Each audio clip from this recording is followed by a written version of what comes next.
Hello everyone, welcome to my another video. তো কেমন আছেন সবাই? আশা করি ভালো আছেন, আমিও ভালো আছি। তো চলুন আজকে রান্না করব রুই মাছ দিয়ে মাছের মুইঠা। তো প্রথমে আমি হলুদ আর নুন দিয়ে মাছগুলোকে জলে সিদ্ধ করে নিয়েছি। বেশি সিদ্ধ করা যাবে না, যে একদম নরম হয়ে গেছে ততটুকু সিদ্ধ করবেন যাতে কাঁটাগুলো ভালোভাবে বাছা যায়। তো এখানে আমি কাঁটাগুলো ছাড়িয়ে নেব। এটাতে একটু সময় লাগে, ধৈর্য ধরে করতে হবে, কাটা থেকে গেলে পরে অসুবিধা হয়ে যাবে। এই রান্নাটা বিশেষ করে বাচ্চাদের জন্য বেশি সুবিধা। তো এখানে আমি পরিমাণ মতো আলু দিয়ে দিয়েছি। এখানে আমি ছোটো সাইজের 3টা আলু সিদ্ধ করে গ্রেট করে দিয়ে দিয়েছি। তো দেখতেই পাচ্ছেন যতটুকু মাছ তার প্রায় অর্ধেক আমি এখানে আলু দিয়েছি। তারপর দিয়ে দেবো গুঁড়ো মশলার মধ্যে দিয়ে দেবো 1 চামচ মতো ধনে গুঁড়ো, তারপর দিয়ে দেবো জিরে গুঁড়ো, হলুদ গুঁড়ো, তারপর এখানে দিয়ে দেবো আমি স্বাদ মতো নুন দিয়ে দেবো। তো নুনটা এখানে আমি এমন বেশি দিইনি, কারণ যেহেতু আমি সবজি রান্না করব তো একটু গ্রেভির মধ্যে তো নুন যাবেই, তো এখানে আর বেশি দিইনি। তারপর দিয়ে দিয়েছি 1.5 চামচ মতো দিয়ে দিয়েছি বেসন এখানে। তারপর আদা রসুন বাটা দিয়ে দিয়েছি।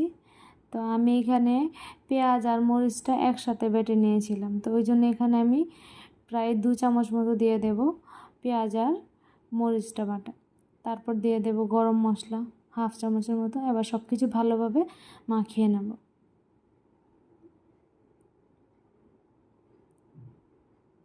তো মশলাটা একটু মিক্সচারটা একটু শুকনো শুকনো হলেই ভালো, তাহলে আমার ভাজতেও সুবিধা হবে, প্লাস রান্নার সময় ভেঙেও যাবে না।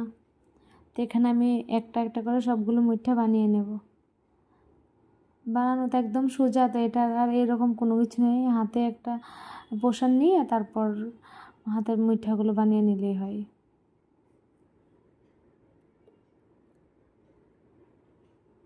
খেতে অনেক ভালো হয়। তো রান্নাটা তো আসলে দেখেন একটু যার যার ব্যাপার, বলতে সবাই তো আর একরকম রান্না খেয়ে পছন্দ করে না। তা আমি যেরকম রান্না করছি আমি এটাই আপনাদের সাথে শেয়ার করছি। তো আপনারাও একবার এরকমভাবে রান্না করে খেয়ে দেখবেন, অনেক ভালো লাগে। তো আমি এখানে মাছের মুইঠাগুলো বানিয়ে নিয়েছি। অনেকে আবার মাছের মুইঠাগুলো বানিয়ে নিয়ে তারপর সিদ্ধ করে, তো আমি এখানে আগেই সিদ্ধ করে নিয়েছি সুবিধার্থে আর কি, যেন একটু তাড়াতাড়ি হয়ে যায়। তো একবার ভালোভাবে ভেজে নেব। তো অনেক বেশি সময় লাগে না ভাজতে। তো আমি এখানে মাছের মুঠাগুলো ভালোভাবে ভেজে নিচ্ছি।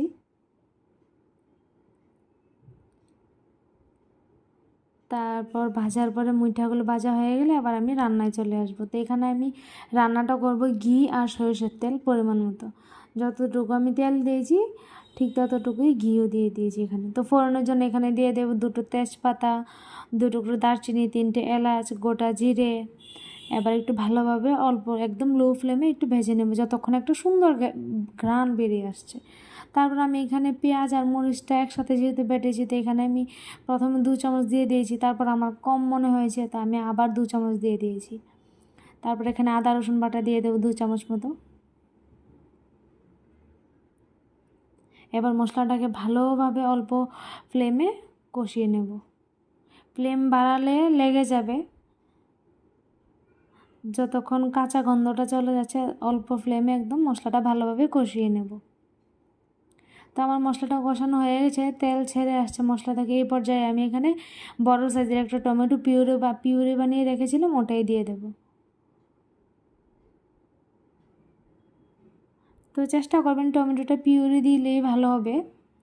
যদি আপনি টমেটো পিস পিস করে কিংবা চপড করে দেন তো একটু মানে দেখা যাবে আর কি।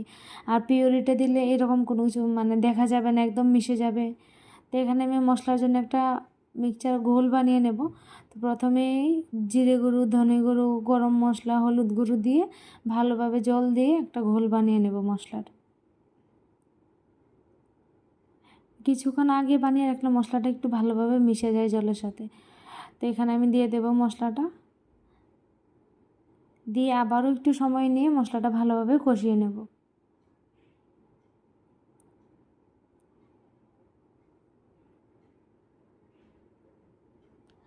আসলে এই রান্নাটা ধৈর্যের ব্যাপার, কারণ একটু না অনেকটাই সময় লাগে।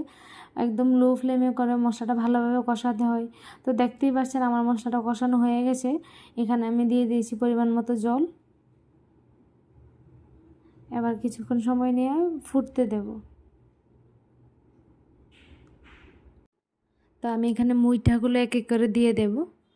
জলটা একটু বেশি রেখেছি, কারণ যখন ঠান্ডা হয়ে যাবে সবজিটা তখন একটু জলটা আনবে মুইঠাগুলো, ওই জন্য একটু পরিমাণটা বুঝিয়ে দেবেন জলটা। তো আমার রান্না এখানে প্রায় শেষ। আজকের ভিডিওটা এখানেই শেষ করলাম।